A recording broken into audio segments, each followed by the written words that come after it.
Doctor Sahib ji Waheguru ji ਕਾ ਖਾਲਸਾ ਵਾਹਿਗੁਰੂ ਜੀ ਕੀ ਫਤਿਹ JIO. हाँ जी सुखजिंदर सिंह जी वाहगुरू जी का खालसा वाहगुरू जी की फतेह। Thank you for having me on your program. Thank you are most welcome doctor ਸਾਹਿਬ।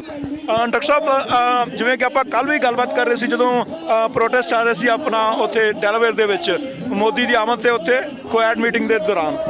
ਸੋ ਅੱਜ ਇੱਥੇ ਇਹ ਨਿਊਯਾਰਕ ਦੇ ਵਿੱਚ ਆਇਆ ਹੈਗਾ ਮੋਦੀ। ਸੋ ਅੱਜ ਦੇ ਪ੍ਰੋਟੈਸਟ ਦੇ ਵਿੱਚ ਸੰਗਤਾਂ ਕਾਫੀ ਸ਼ਾਮਲ ਹੋਈਆਂ ਨੇ, ਤੁਸੀਂ ਦੇਖਿਆ ਜਿਵੇਂ। ਸੋ ਤੁਸੀਂ ਅੱਜ ਦੇ ਪ੍ਰੋਟੈਸਟ ਬਾਰੇ ਕੀ ਕਹਿਣਾ ਚਾਹੋਗੇ ਜੀ? ਵੇਖੋ ਜੀ ਇੱਥੇ ਤੁਸੀਂ ਵੇਖ ਰਹੇ ਜੇ ਕਿ ਬਹੁਤ ਜ਼ਿਆਦਾ ਭਾਰੀ ਗਿਣਤੀ ਵਿੱਚ ਸਿੱਖ ਇਕੱਠੇ ਹੋਏ ਨੇ।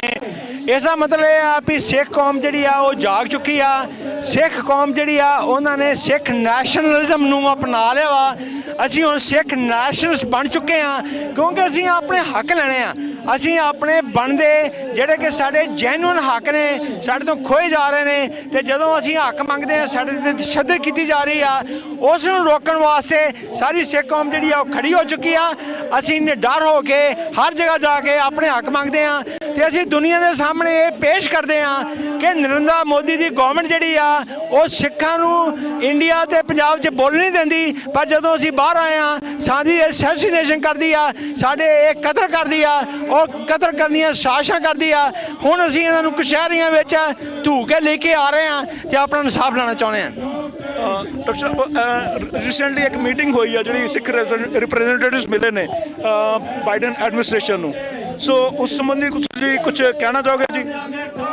वेखो जी वो जी I was not in the meeting, so मैं नहीं तुहानूं दस सकदा भी उत्थे की गल होई आ, की पुछया गया।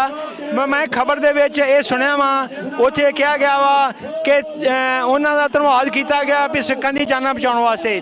असीं कहने आ भी साडी सेफ्टी जिहड़ी आ असीं ओहदी परवाह नहीं करदे। साडी इशू हैगी आ खालिस्तान दी, साडी इशू आ पंजाब नूं आज़ाद कराउण दी।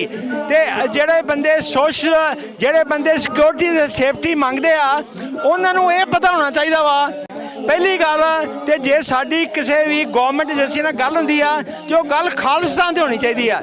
दूजी गल जिहड़ी आ सिक्योरिटी ते सेफ्टी की गल करनी जिहड़ी आ ਉਹਦਾ कोई एडा मकसद नहीं हैगा। It's not meaningful.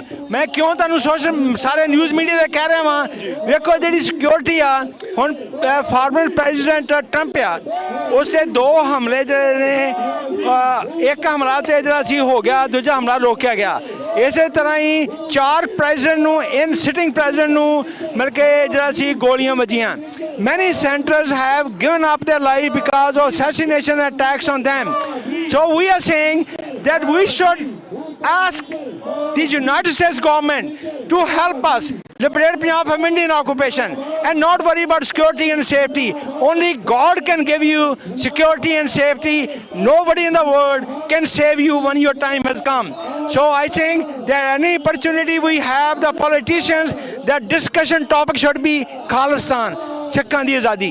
ਡਾਕਟਰ ਸਾਹਿਬ ਇੱਕ ਰੀਸੈਂਟਲੀ ਜਿਹੜਾ ਹੈਗਾ ਭਾਈ ਪੰਨੂ ਨੇ ਜਿਨ੍ਹਾਂ ਦੇ ਅਟੈਂਪਟ ਆਫ ਮਰਡਰ ਦੀ ਜਿਹੜੀ ਇਹਨਾਂ ਨੇ ਕੀਤੀ ਕੋਸ਼ਿਸ਼ ਕੀਤੀ ਸੀਗੀ ਉਹਦਾ ਕੇਸ ਫਾਈਲ ਕੀਤਾ ਸੀਗਾ ਜਿਹੜੀ ਇੱਥੋਂ ਦੀ ਜਿਹੜੀ FBI ਨੇ ਔਰ ਉਸ ਦੇ ਬਾਅਦ ਜਿਹੜੀਆਂ ਡਿਵੈਲਪਮੈਂਟਸ ਹੋਈਆਂ ਅਸੀਂ ਜਿਹੜੀ ਹੈਗੀ ਆ ਆਰਗੇਨਾਈਜੇਸ਼ਨ ਨੇ ਜਿਹੜੀ SFJ ਆ ਉਹਨਾਂ ਨੇ ਇੱਕ ਕੇਸ ਫਾਈਲ ਕੀਤਾ ਸੀਗਾ ਗਵਰਨਮੈਂਟ ਆਫ ਇੰਡੀਆ ਦੇ ਅਗੇਂਸਟ ਤੇ ਉਹਦੇ ਵਿੱਚ ਕੁਝ ਲੋਕ ਵੀ ਨਾਮਜ਼ਦ ਕੀਤੇ ਹੈਗੇ ਨੇ ਤੇ ਉਸ ਬਾਅਦ ਫਿਰ ਉਹਨਾਂ ਲਈ ਸੰਮਨ ਵੀ ਜਾਰੀ ਹੋਏ ਨੇ। ਤੁਸੀਂ ਉਸ ਸੰਬੰਧ ਬਾਰੇ ਕੁਝ ਕਹਿਣਾ ਚਾਹੋਗੇ ਜੀ?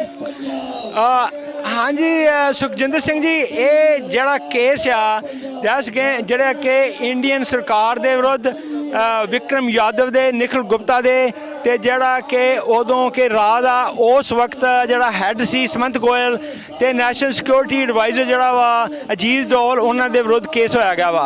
ये मोदी के विरुद्ध केस क्यों नहीं होया लोगों का सवाल हो सकता वा क्योंकि मोदी जड़ा वा उत्ते केस बनता वा पर वक्त ते आउण ते उत्ते भी केस जड़ा फाइल किया जाएगा क्योंकि हुण मोदी जड़ा वा हैड ऑफ स्टेट होने करके उन्हें इम्यूनिटी मिली हुई है।